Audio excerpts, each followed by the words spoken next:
Ben voilà, Pierre m'a présenté, je m'appelle Simone et j'habite à Calais. Je suis une Calaisienne de souche calaisienne, mes parents l'étaient aussi. Et Calais, c'est toute ma vie. J'ai grandi là, j'ai toujours vécu là, et Calais, avant, c'était une ville très agréable. J'adorais m'y promener, on était tranquille, on était en sécurité, il y avait toujours beaucoup de monde, l'été comme l'hiver, et Dieu sait que les étés par chez nous, pourtant, ils ne sont pas très agréables, il ne fait jamais très beau, mais bon, c'était vivant. Et puis, il y a quelque temps, il y a eu des réfugiés à Sangatte. Et Sarkozy a décidé de vider le squat de Sangatte, on va dire ça comme ça, et ces réfugiés sont arrivés à Calais. Même moi, dans un premier temps, je disais, c'est des gens malheureux, ils sont paumés, ils n'ont rien, on peut peut-être les aider. Et vous dire comment ça s'est fait, j'en sais rien, mais du jour au lendemain, on s'est retrouvé avec des milliers, mais je dis des milliers de migrants. Actuellement, ils sont à 18 000 dans ce qu'on appelle la jungle. Oui, 18 000, c'est horrible, parce qu'ils ont fait carrément une ville dans la ville. Ils ont discothèques, commerce, école, coiffeurs, ils ont même... non, je ne me permettrai pas de vous le dire, mais je pense que vous avez compris, pour les besoins des messieurs, bien sûr. Et ils ont fait des routes, ils ont donné des noms à ces rues, ils ont élu un maire. La police ne peut même pas entrer dans ce qu'ils appellent le quartier musulman, c'est interdit.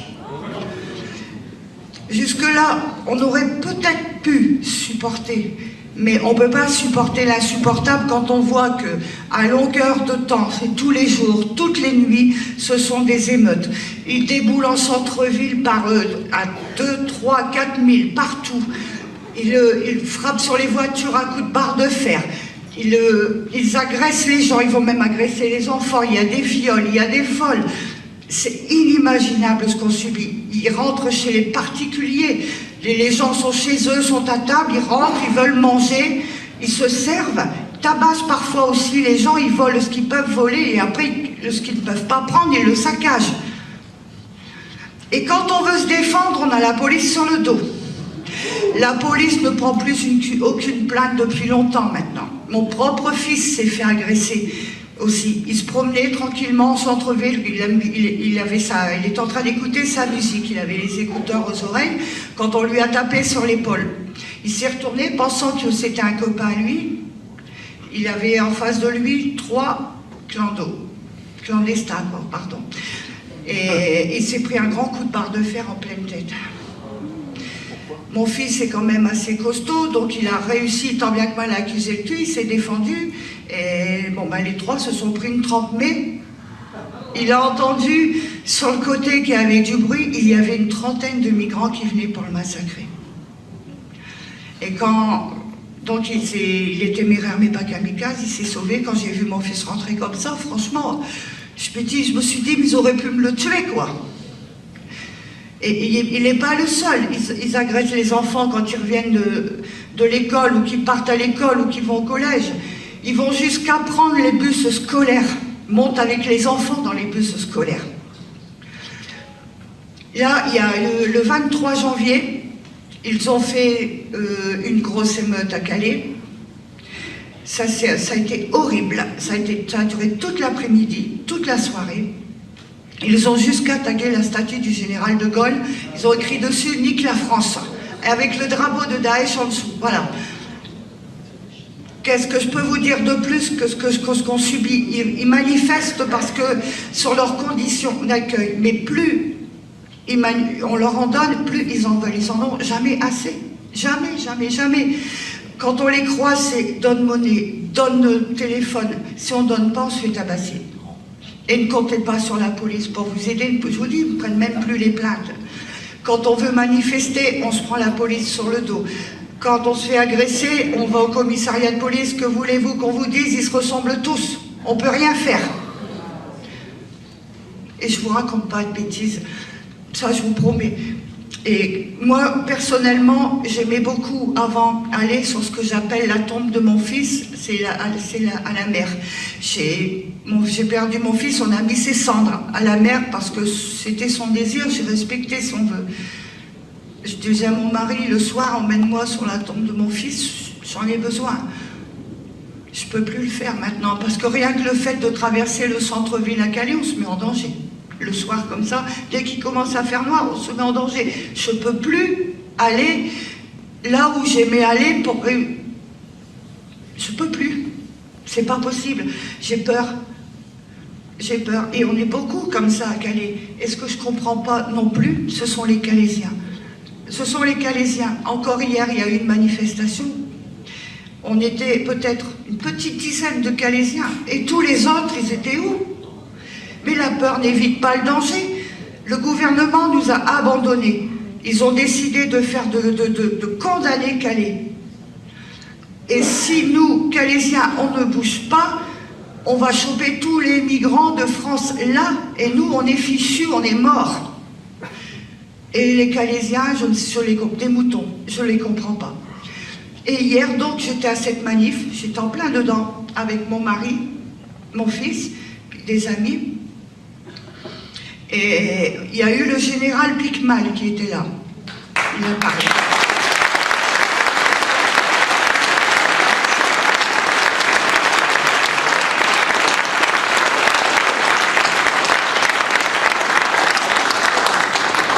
Et ce que j'ai vu hier, je ne vous cache pas, je n'ai pas dormi de la nuit parce que je me suis sans arrêt repassé la scène. Chose que à la télé, à la radio, ils n'ont pas dit, même pas dans les journaux, on l'a vu se faire arrêter, se faire malmener comme une racaille. Lui qui est quand même une icône, une image de la France, qui mérite tous les respects, tous les honneurs dus à son grade, comme une racaille. On l'a vu se faire plaquer par terre, le policier lui mettre le pied sur la nuque. Je vous promets, aussi vrai que je suis devant vous, on l'a vu. Ensuite, ils l'ont traîné, ils l'ont ramassé, ils l'ont emmené, chacun par un bras, ses pieds ne touchaient même pas terre. Et ils nous ont chargés, bien sûr. J'ai eu de la chance d'être là aujourd'hui devant vous parce que mon mari, qui a été assez malin, nous a fait passer par derrière les fourgons de gendarmes, de CRS, de canons à eau qu'il y avait. Sinon, j'ai été embarquée, je serais encore en garde à vue aujourd'hui. Et qu'est-ce que j'avais fait de mal? J'étais venue là. Là, pour protester contre l'immigration massive, invasive qu'on subit à Calais. Vous vous rendez compte que même les commerces ont perdu de 40 à 60% de leur chiffre d'affaires, alors qu'avant Calais, c'était une ville florissante, c'était gai, c'était animé, il y avait toujours des étrangers pendant les périodes de vacances d'été, les périodes de fêtes de fin d'année. Aujourd'hui, il n'y a plus rien. Plus rien. Tous les commerces qui avaient ouvert en centre-ville, ils sont tous fermés un par un. Calais, c'est une ville morte. Une ville morte à cause de ces clandestins qu'on a là. Et quand ils descendent comme ça dans les rues de Calais, armés avec leurs barres de fer et des cocktails Molotov aussi. Attention, ils ont été surpris en train d'en faire, mais moi je ne comprends pas pourquoi on ne les punit pas. Pourquoi, quand la police les attrape, les relâche aussi vite? Alors que si nous...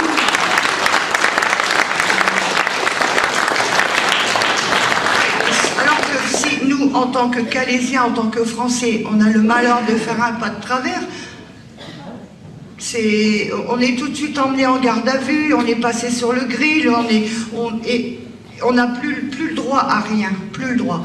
Et parlons aussi de Madame Bouchard, Natacha Bouchard. Je vais vous dire comment je l'appelle, moi, Madame Bouchard. Je l'appelle la limace.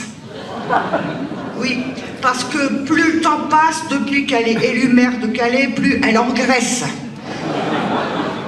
Et franchement, elle ne fait rien pour les habitants de Calais. Elle a eu des aides de je ne sais combien de millions d'euros.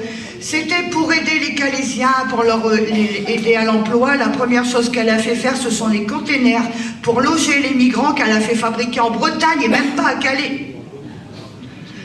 Les seuls emplois qu'elle a créés à Calais, je le sais parce que j'ai un ami à qui on lui a proposé, 50 emplois en CDI pour aller nettoyer les cochonneries, les migrants à la jungle. Voilà les emplois qu'a proposé Madame Bouchard. C'est pas difficile, moi, elle m'a banni de sa page, je peux même plus lui mettre un commentaire d'ailleurs. Même pas. Mais c'est réciproque.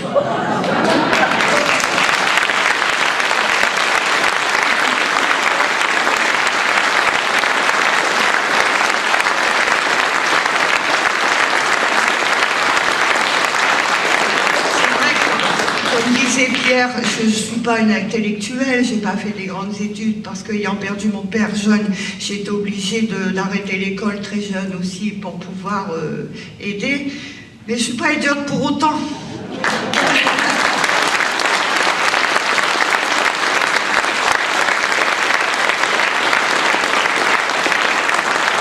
Et c'est vrai que c'est pas pour autant que je suis idiote et je vois clair.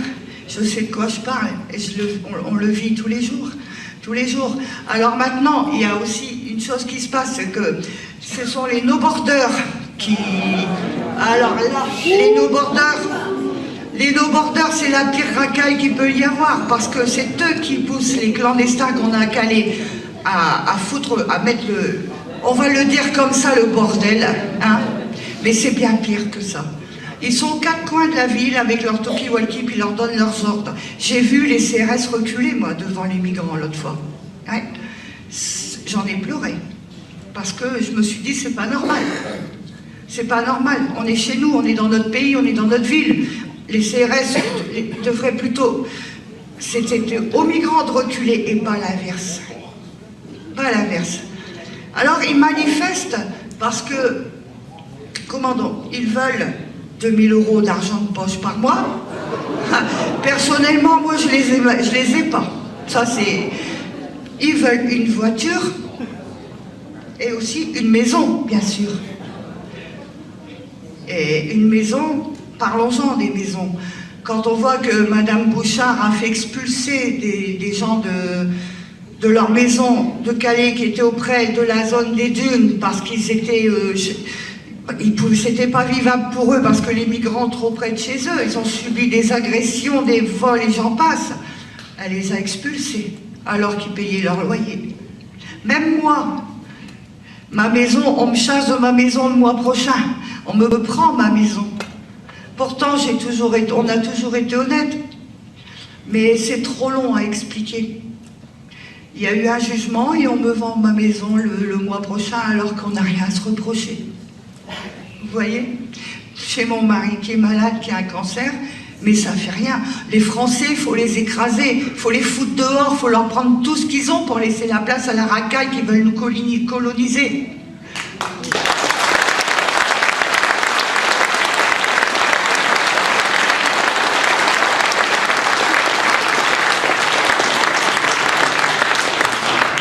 Dont on nous dit que ce sont des richesses culturelles pour nous. Mais je me demande où allaient leurs richesses culturelles, parce que s'il s'agissait de saccager, de détruire, de voler, de violer, et j'en passe, les Français étaient tout à fait capables de le faire eux-mêmes, ils avaient qu'à demander. Hein?